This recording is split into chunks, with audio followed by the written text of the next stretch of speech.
Pirms treniņa saslaucīt no pilošā jumta satucējušās peļķes, bet treniņa laikā uzmanīties, lai kājas neaizķertos aiz grīdas seguma. Diemžēl, bet tāda ir realitāte Alūksnes bērnu un jaunatnes sporta skolā.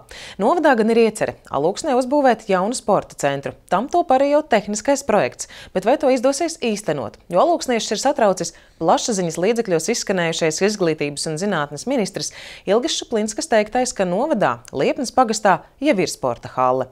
Kas būs arī virsākto sporta centra projektu un vai tik tiešām ir reāli sporta skolas ikdienā izmantot 30 km attālo halli Liepnā? To skaidroja Vidzemes televīzija.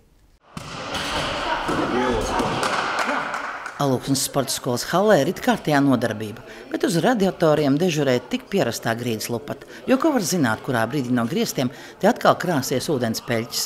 Un izrādās arī sporta nodarbības te nāks pakļaut dabas kaprīzēm. Mēs katru reizi, kā ienākam zālē, mēs skatāmies, ko mēs varam darīt. Ja ir dikti daudz sapilējis ūdens, tad, protams, tas paliek bīstami, un mēs darām kaut kādas lietas, kas nav saistītas ar tādu, kas varētu traumēt bērnus.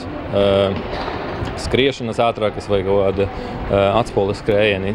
Tas ir pielāgošanās. Ja ir slapjš laiks vispār, jumtā viss ir caurumi, tad ir pašam jāņem lopatiņa, jānosauka, lai nenokristu. Es esmu redzējis vairāk, ka izmešīja potītes, turpat pie tīkla leco, kā nozemējās, viss aizķerās mazliet un viss kā potīte sarežģīta. Ja salīdzināt citām manēžām un citām sporta skolām, tad šeit ir ļoti slikti, jo arī ziemas periodā, īpaši pavasaros, kad kūš sniegs, tad pie iekšā peļķes, un tad mums ir jāslauka un viss pārējais un jāuzmanās no tā visa. Un arī ir augsts. Tā kā... Bet ir Alūksnē, teiksim, būtu jaunieši, kas grib trenēties, būtu vērts šeit būvēt kompleksu kādu? Jā, būtu.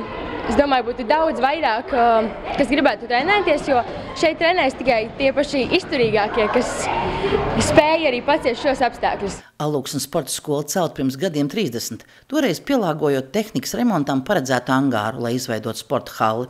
Un šobrīd tā jau savu laiku ir nodzīvojusi.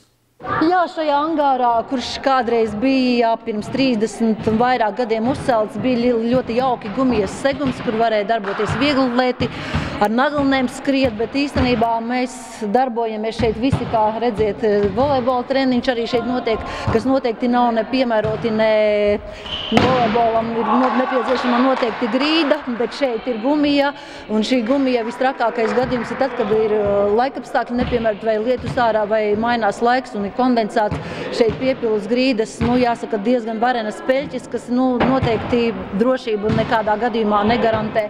Kāds mikroklimats, kāds gaiss šeit ir no šīs gumijas putekļiem, un pilošie griesti, tas ir pats trakākais, kas ir neatbilstoši nekam. Sporta skolas direktori arī stāsta, ka arī vienkārši remontu te jau vairs nelīdzot. Alūksne jau gadus 20 vēlas tikt pie jauna sporta centra, un šis sapnis jau pamazām arī tiek īstenots, jo projekts jau tam top. 2018.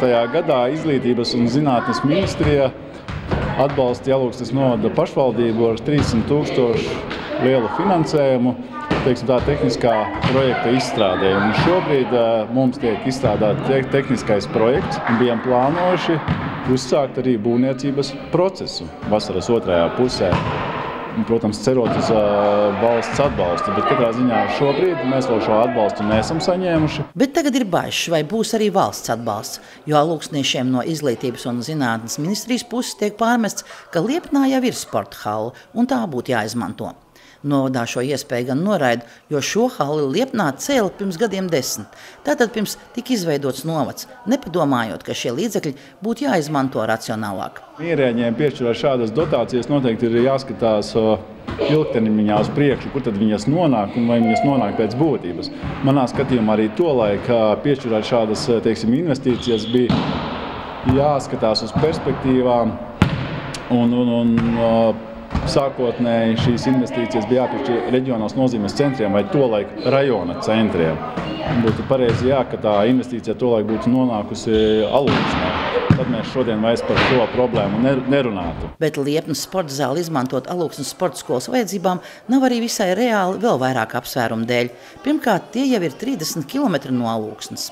Ir ļoti grūti piespiest vecākus mūsu sociālajā vidē tagad aizbraukt uz Liepnu, aizvest 2-3 nedēļā bērnus uz turieni.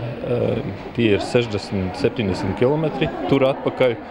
Un tas nav tik vienkārši. Ceļš uz Liepnu ir pats sliktākais.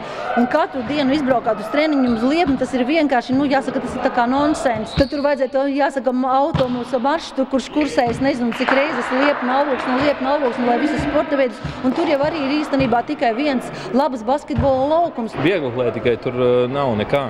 Tur nav tālēšanas bedres, tur nav matraču augstslēgšanai, tur nav skrejceliņu. Tur lodes sektoru tur nav. Un vēl sporta skolas halle, kur nodarbības notiek no 8:00 rītā līdz pat vēlam vakaram, jau būtībā ir arī par šauru visiem sporta veidiem. Mēs īrējam gan no privātpersonām, gan no valsts iestādes, Latvijas valsts ceļi, zāli priekš judo nodarbībām. Mēs esam izkaisīti pa visu pilsētu, un tas arī nav tas labākais, kad sporta skolas nav tāda kopības sajūta, ka mēs būtu visi kopā viens otru redzam. Katrs ir kaut kur savā vietā. Šobrīd Alūksne ir palikusi kā viens no nedaudzajiem novadu un arī reģionālās attīstības centriem, kur nav sava mūsdienu prasībām atbilstoša sporta centra. Es gribētu uzsvērt vienu tādu pamat problēmu. Mēs esam tālu. Mūsu ir salīdzinoši maz, ja skatāmies uz lielajām pilsētām. Un parasti jau politiķi cenšas atbalstīt lielās pilsētas, jo tur ir vairāk vēlētāji un tur ir lielāka politika.